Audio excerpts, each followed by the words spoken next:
pertanyaannya simpel sih, seperti banyak orang yang berpendapat sampai ada pandangan masyarakat soal konco-konco duit kuwi ra iso dijak ke kancan. Itu sampai ada pandangan seperti itu karena memang itu hal yang sangat sensitif istilahnya gitu. Nah, pertanyaannya ketika tadi kayak yang dijelaskan Mas Abrang sebelumnya, kalau kita sudah berteman dan ingin mencapai tujuan tertentu kan harus ada komitmen di awal, ini harus seperti A, B, C dan seterusnya. Lah, itu nanti akan berubah ketika kita sudah mendapat suatu imbalan atau keuntungan. Nah, rusaknya kan biasanya di situ. Ketika sudah ketok untungnya, ketok batine iki karo koncoe ngantek tegel istilahnya gitu.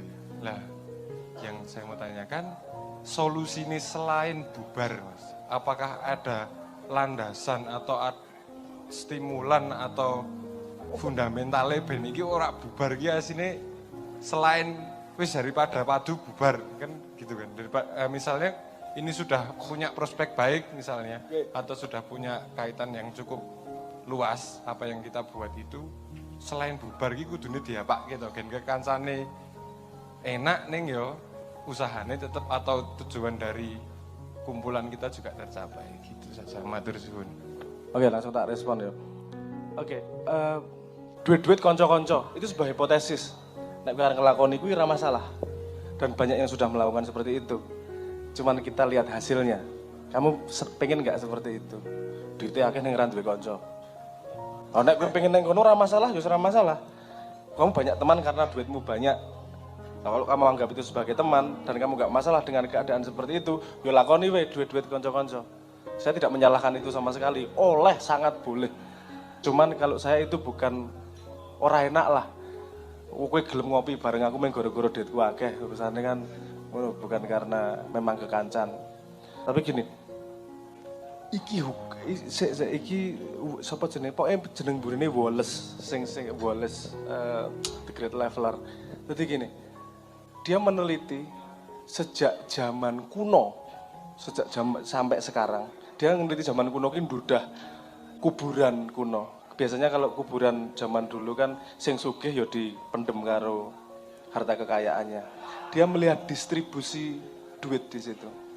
Ada hukum begini, kalau ada surplus produksi, berarti badi.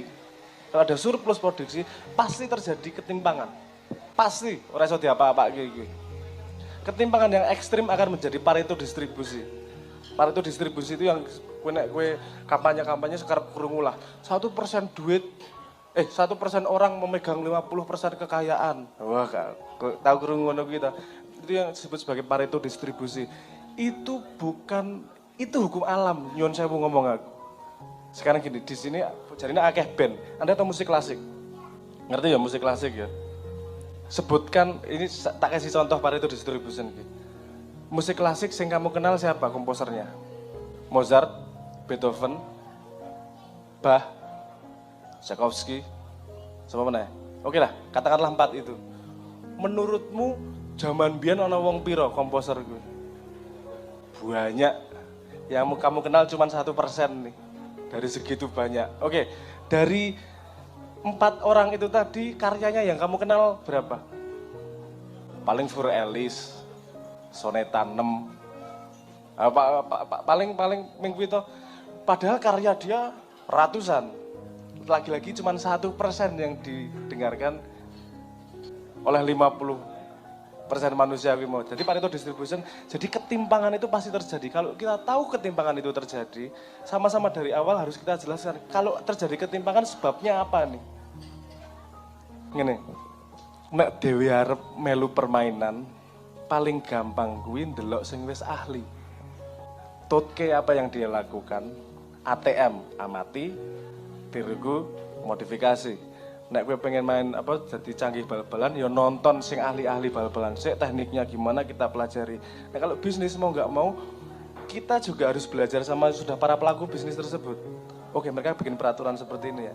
Dan salah satunya yang paling susah dilakukan orang Jawa adalah membuat perjanjian di awal.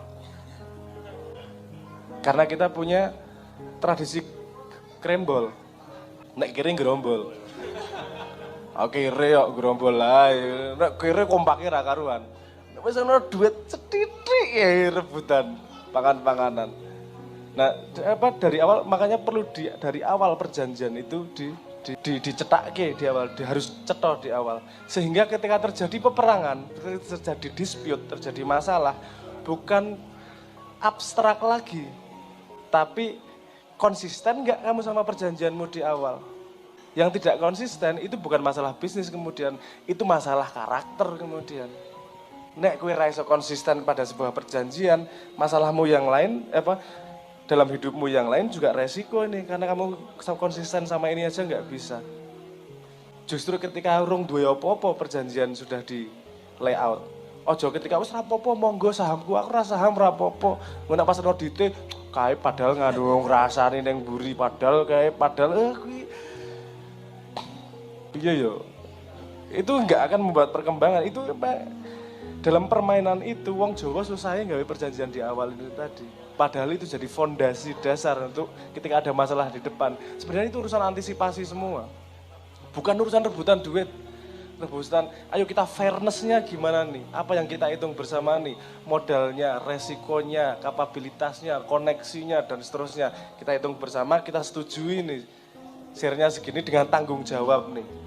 Misalnya kamu antisipasi ngono tengah dalan lunga. Oke, yang bertahan lebih dari 3 tahun ini jadi permanen. Kalau enggak lebih dari 3 tahun kamu keluar di tengah jalan dianggap bukan punyamu. Dari awal sudah diperjanjikan dulu. Kamu ada masalah diantisipasi di awal. Nah, kemudian kalau nanti ada yang melanggar perjanjian di awal, kamu lepas pertemanan kan ya ora masalah. Karena dia menjadi teman pun tidak konsisten dengan kalimat dia. Kowe duwe kanca dhek omongane ra iso dipercaya. Temen kan salah satunya agar kita bisa trust, dhewe iso titip nyawa ning dhek lah intinya gitu. Kalau kamu punya temen tapi malah dia ancaman kan bukan teman namanya. Ngingu kirik ning iso nyokot awakmu dhewe lho ngopo? Pateni wae kirike didol digawe sengsu malah produktif. Istilahnya rica-rica pengalaman ya arek.